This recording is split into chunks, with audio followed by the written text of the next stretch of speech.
የተወሰነ እንደሚከብዳችሁ አውቃለሁ። መስማት ግን አለባችሁ። የሚከብዳችሁ ግን ሁላችሁም አይደላችሁ። ይህን እንደማውቃለሁ። ከፍ ያላችሁ ሰዎች እንዳላችሁ እረዳለሁ።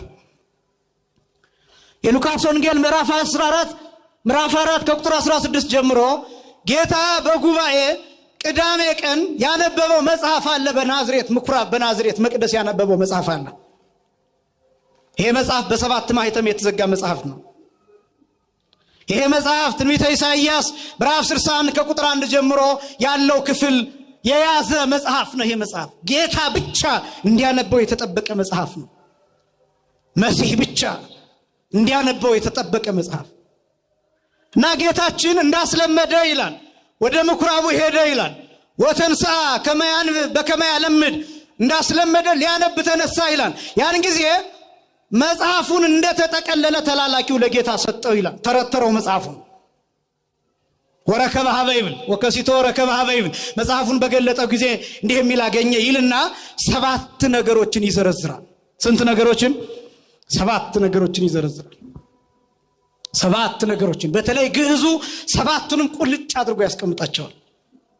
መንፈሰ እግዚአብሔር ዘላዕሌየ ዘበእንቲአሁ ቀብአኒ እዚህን ሆሙ ለነዳያን ፈነወኒ ብሎ የሚጀምር ነው። የኔ የባህሪ ሕይወት የመንፈስ ቅዱስ ስለዚህ ጉዳይ ያዋሃደኝ ለድሆች የምስራችን እሰብክላቸው ዘንድ ላከኝ። ለታሰሩን መፈታትን እነግራቸው ዘንድ ላከኝ። የቆሰሉትን እጠግናቸው ዘንድ ላከኝ። ላዘኑት ሰዎች ደስታን እሰብክላቸው ዘንድ ላከኝ። ለተማረኩት ሰዎች ነፃ መውጣትን እሰብክላቸው ዘንድ ላከኝ።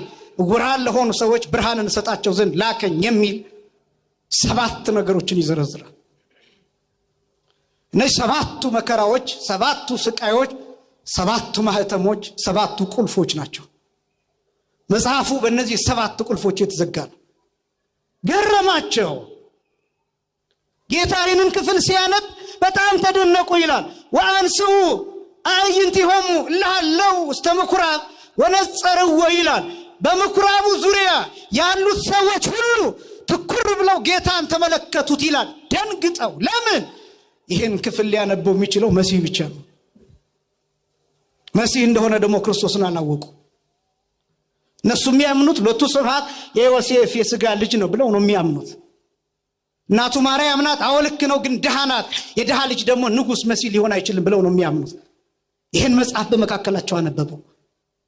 ይሄ መጽሐፍ ተጠቅሎ ታስሮ የተቀመጠ መሲህን የሚጠብቅ ነፃ አውጪ የሚጠብቅ ንጉሥ የሚጠብቅ ሮማውያንን የሚያሳድድ ኢየሩሳሌምን ከጠላት እጅ ፈልቅቆ የሚያወጣ ንጉሥን የሚጠብቅ መጽሐፍ ነው። ያኔ ነው የሚያነበው ብለው ነው የሚጠብቁት እነሱ። ድሆች የተባለው እኛ ነን። የታሰርነ የተባለው እኛ ነን። ቅኝ የተገዛ ነው እኛ ነን። ዕውራን የተባለው እኛ ነን። እኛን ደግሞ ነፃ የሚያወጣን ይሄ የጠራቢ ልጅ አይደለም ሌላ ነው ብለው ነው የሚጠብቁት። አንዳንድ ጊዜ እንደዛ ይሆናል። ሚመና ማን ነፃ እንደሚያወጣቸው አታውቁ። ማትጠብቋቸው ሰዎች ይጠቅሟቸዋል። ያላከበራችኋቸው ሰዎች፣ የረገጣችኋቸው ሰዎች፣ የናቃችኋቸው ሰዎች፣ ከሕይወታችሁ ያስወጣችኋቸው ሰዎች፣ ረግጣችሁ የመጣችኋቸው ሰዎች ማን እንደሚጠብቃችሁ አታውቁ።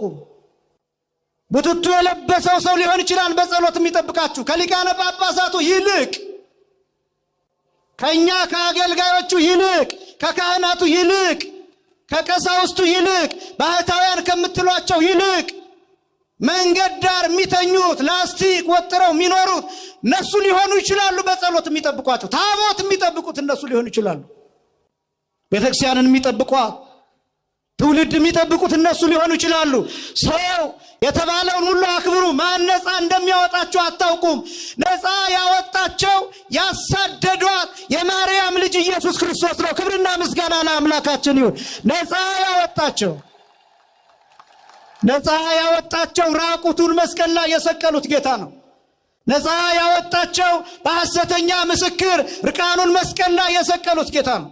መስቀል አሸክመው እንዲደፋ ያደረጉት ጌታ፣ በበረት የተወለደው ጌታ፣ ከእንግዳ ማደሪያ ስፍራ ያባረሩት ጌታ፣ ገና ስትጸነስ ጀምሮ እናት አባቷን እያሳደዱ በምድረ በዳ እንድትወለድ ያደረጓት እናት እመቤታችን፣ ከዚያስ በኋላ ጽንስት ሆና ጌታን በማህፀኗ ተሸክማ ማደሪያ ስላልነበራቸው ስፍራ ስላልነበራቸው ተብሎ በግርግም እንድትወልድ የተገደደችዋ ሴት ነፃ እንዲወጡ ነፃ አውጪውን የሰጠቻቸው እሷ ናት።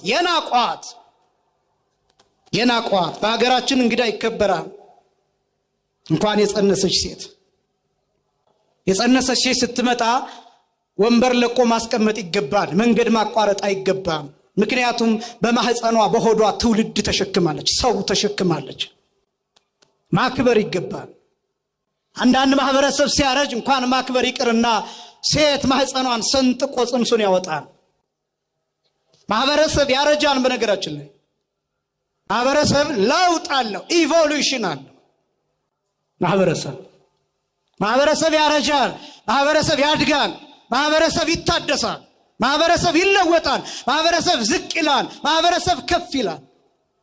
አሁን እኔና እናንተ ያለንበት ዘመን ወዴት እንደሆነ አላውቅም እንጂ የምንለወጠው ከአንድ ማህበረሰብ ወደ ሌላ አይነት ማህበረሰብ ሽፍት እያደረግን እንደሆነ ይሰማኛል።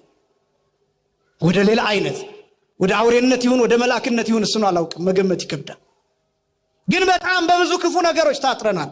አንዋደድም፣ እንካካዳለን፣ አንተማመንም፣ እንፈራራለን። ለመጋደል ጊዜ እንጠብቃለን፣ ለጦርነት ጊዜ እንጠብቃለን። አንዱን ለማሳደድ ጊዜ ይጠብቃል። ሁሉም አድፍጦ ይጠብቃል። ያንዳንዱ ሰው አይምሮው ላይ ሞት አለ፣ ልቡ ውስጥ ጨለማ አለ፣ ልቡ ውስጥ ቂም አለ፣ ልቡ ውስጥ በቀል አለ፣ ልቡ ውስጥ ምቀኝነት አለ፣ ልቡ ውስጥ ቅናት አለ። ጊዜ ይጠብቃን ያለ መፈንዳት። እንደዚህ አይነት ማህበረሰብ ፈጥረናል። የአይሁዳውያን